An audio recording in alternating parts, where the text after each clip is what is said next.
नमस्कार, आप देख रहे हैं वी एक्सपर्ट न्यूज़। मैं नेहा द्विवेदी वाराणसी से। इस वक्त हम मौजूद है फलाहारी बाबा आश्रम में रामदास महाराज जी के पास। हम इनसे जानने आए हैं कुछ मुद्दों जो धर्म की लड़ाई चल रही है इस समय हमारे प्रदेश यूपी में अभिमुक्तेश्वरानंद महाराज और योगी आदित्यनाथ पे। अभिमुक्तेश्वरानंद ने जिस तरह से अल्टीमेटम दिया है 40 दिन का योगी आदित्यनाथ को कि वो हिंदुत्व अपना साबित करे, गौ माता को राजमाता घोषित करके। हम इस पे इनका बयान जानेंगे और जानेंगे कि साधु संत समाज से होते हुए इनकी क्या प्रतिक्रिया है और क्या राय है। महाराज जी जिस तरह से अभिमुक्तेश्वरानंद महाराज जी के साथ प्रयागराज में हुआ वो कितना हद तक सही था?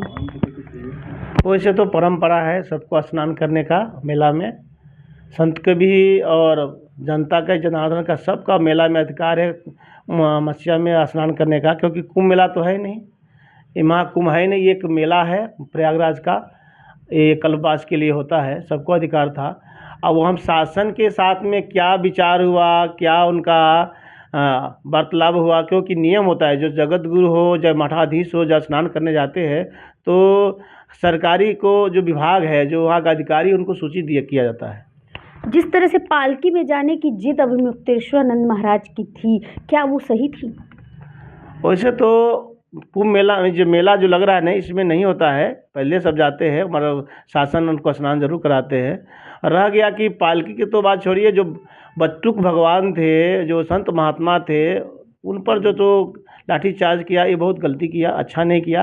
क्योंकि ठीक है उनको पालकी को रोक दिए, नहीं जाने देते, ये अलग बात है, मगर बटुकों पर लड़ाई लाठीचार्ज नहीं करना चाहिए। वो भी एक साधु संत समाज के हैं योगी आदित्यनाथ। इस तरह से बटुकों पर हमला होना, प्रशासन की तरफ से लाठीचार्ज करना, वो किस तरह का संदेश देता है? ये संदेश तो बहुत गलत जाता है समाज में, क्योंकि भारत देश में एक से एक विद्वान है, संत है, और संत जो बड़े बड़े मठाधीश होते हैं वो भारत देश का पंडित ब्राह्मण वहाँ का अध्ययन करते हैं, अध्ययन कराते हैं, पढ़ाते लिखाते, ताकि मेरा सनातन को रक्षा हो, संस्कृत की रक्षा हो। ऐसे नहीं करना चाहिए उनको, क्योंकि बटुकों पर जो किया है छोटे छोटे बच्चे पर, हमको भी बहुत ठोस पहुंचा है।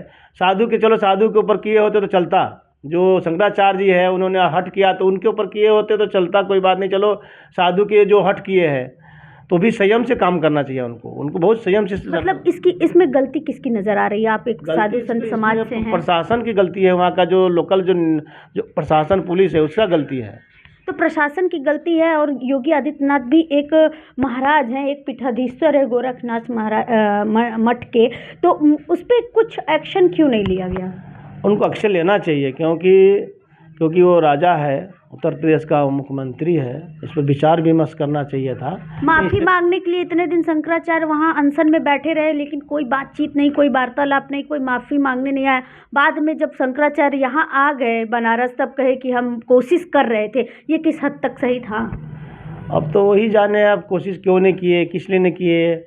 अब करना चाहिए था, क्योंकि अभी राजनीतिक रूप नहीं बनाना चाहिए था। हम सब सनातन को साल में एक बार स्नान करने का, वहाँ पर मेला में सब जाते हैं, उसको बहुत ध्यान से सुरक्षा कर सबको स्नान कराना चाहिए था, क्योंकि पुण्य अर्जन करने के लिए ही मांग मेला में सब जाते हैं, स्नान करने जाते हैं। मेरा सनातन में है, ये पूजा पाठ मेरा सनातन का अंग है। जिस तरह से धर्म की अवहेलना हो रही है, तो किस तरह का मैसेज समाज में जा रहा है कि जहां साधु संत बटुक ही सुरक्षित उस प्रदेश में नहीं है, तो आम पब्लिक कैसे सुरक्षित हो सकती है इस बीजेपी सरकार में और योगी राज्य में? इसमें योगी जी को बहुत विचार करना चाहिए, क्योंकि वो भी एक शंकराचार्य पीठ का महंत है, क्योंकि बड़े पीठ का महंत है। अब इस उत्तर प्रदेश का मेरे योगी जी राजा है, संत, वो भी एक संत का पीठ है, महंत है, उनको भी बहुत विचार से सोचना चाहिए।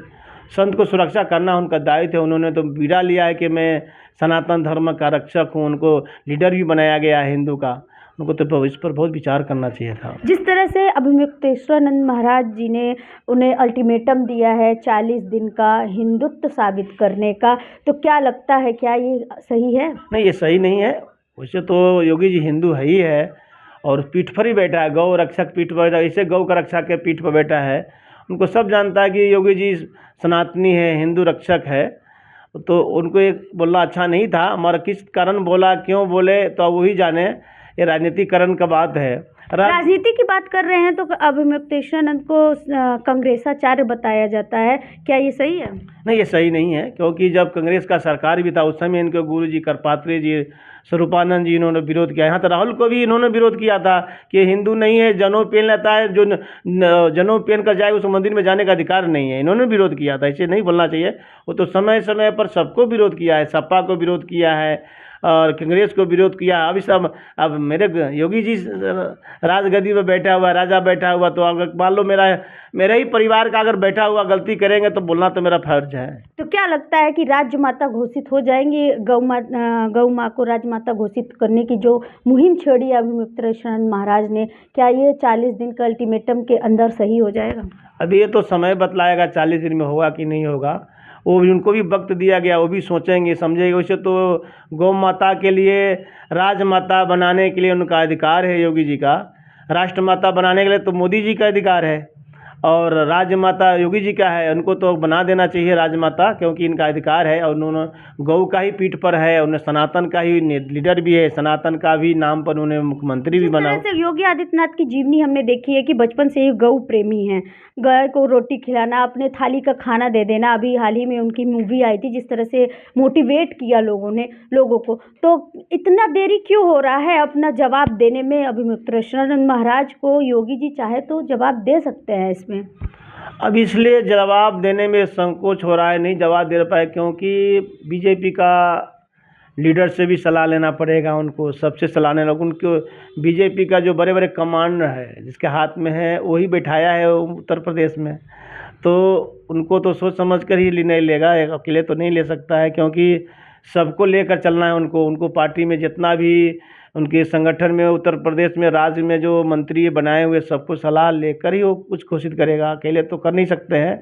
जब बैठक होगा, जब राज्यसभा में जो बैठक होगा उसी में बात होगा, तभी गौ माता का राजमाता घोषित कर सकते हैं। ऐसे तो एक व्यक्ति कर नहीं सकता, इसके लिए समय चाहिए उनको। समय 40 दिन का दिया गया है महाराज की तरफ से। अब 40 दिन को तो मुक्तेश्वरानंद दे दिए, बगैर सोचे समझे। उनका भी तो एक सभा होता है, उनका भी एक बैठक होती है, एक सबसे सलाह लेंगे, निर्णय लेंगे तभी देगा। इतना जल्दी नहीं कि 40 दिन में हो जाएगा। वो अपना प्रयास डाला हुआ है, उनका भी है कि भाई चलो हो जाएगा तो अच्छा हो जाएगा, समय दिया हुआ है।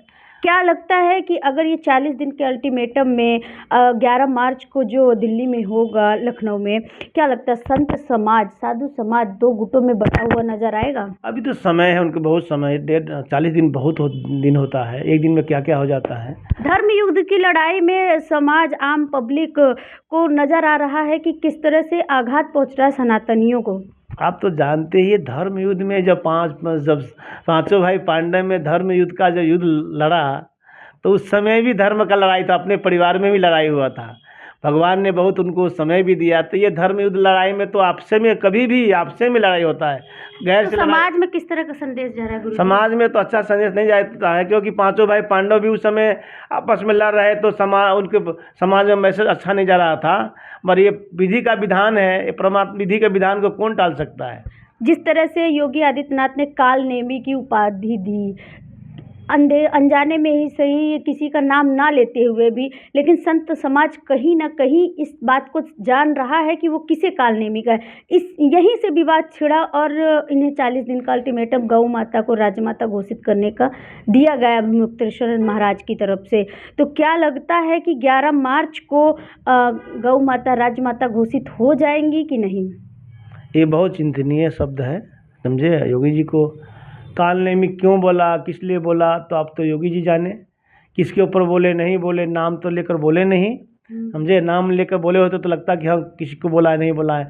कि हाँ हरियाणा में बोले हैं, मैटर है इलाहाबाद का, बहुत दूरी का समला है, पास में। अगर उत्तर प्रदेश में बोलते तो लगता कि चलो इनको बोला है। वहाँ बोले या वहाँ किस भाव से बोला उस समाज में, अब तो योगी जी जाने और वही समझे। काल नेमी तो अभी समाज में है ही है, क्योंकि धर्म के भेष में, सनातन के भेष में देखते मुसलमान भी कभी कभी साधु भेष कर मेरे हिंदुओं के साथ में छल करता है। क्या लगता है कि इस बार गौ माता राजमाता घोषित होने के लिए ही इतना बखेड़ा हो रहा है? ये समय का पहिया है, ये सब प्रभु का लीला है। सबे नचावत राम गोसाई, नाचत मरम कटकी नाई। ये प्रभु का माया है। सब उन सब के बागडोर ईश्वर के हाथ में है। हम कुछ नहीं, हम तो कर्म करने के लिए आए हैं। वो भी कर्म कर रहा है, हम भी कर्म कर रहे हैं। ये फल देने वाला तो परमात्मा है, वही देने वाला है। जब तक उनके जब ईश्वर का जब तक चक्कर नहीं चलेगा, जब तक कुछ नहीं हो सकता है। क्या महाराज जी, एक आखिरी सवाल है, अगर 11 मार्च को आह्वान हुआ है जिस तरह से कि योगी आदित्यनाथ को अल्टीमेटम जो दिया गया, क्या आप लोग अभिमुक्तेश्वरानंद महाराज की तरफ से जाएंगे कि योगी आदित्यनाथ की तरफ से? देखिए, कोई भी जो भी गौ माता के ऊपर गौ के राष्ट्र माता या राज्य माता बनाने के लिए जो घोषणा कर रहे हैं, हम तो गौ माता के प्रेमी हैं। मैं गौ की पालन करता हूँ। राष्ट्र माता हो जाए, राज्य माता हो जाए तो बहुत उत्तम है, समझे। उसमें क्योंकि उन्हीं के मैं खाना भोजन कर रहा हूँ। गौ जो पृथ्वी जो क्या है, ये पृथ्वी गौ माँ का रूप है। पृथ्वी गौ माता ही पृथ्वी का रूप पकड़ा हुआ है। आज हम उस पर हम बैठे हुए हैं, उस पर चल रहे हैं, खा पी रहे हैं। गौ माता ही पृथ्वी का रूप बनकर हम सबको पोषण कर रहा है। तो मतलब आप अभिमुक्तेश्वरानंद महाराज की तरफ से ही होंगे, आपका सीधा सीधा तो यही कहना हुआ ना? अगर योगी जी बुलाएंगे, योगी तो शासन में है, उनको तो कर देना चाहिए था राज्य माता। हो सकता है 11 तारीख से पहले हो जाए। अब भगवान जाने, तो प्रभु के हाथ में है। मैं क्या बताऊं, परमात्मा जो चाहेंगे वही होगा, समझे। उन्हीं लेकिन का साधु संत समाज गौ माता के लिए हाँ, जाएगा। गौ माता के लिए जाएंगे। तो हमारे साथ थे फलाहारी बाबा आश्रम के महाराज जी, जिन्होंने अपनी बातें रखी और बताया कि अगर साधु संत समाज 11 तारीख को एकत्रित होता है लखनऊ में, तो वो सिर्फ गौ माता के लिए होगा, ना कि योगी आदित्यनाथ के लिए और ना ही अभिमुक्तेश्वरानंद महाराज के लिए। वाराणसी से नेहा द्विवेदी की रिपोर्ट।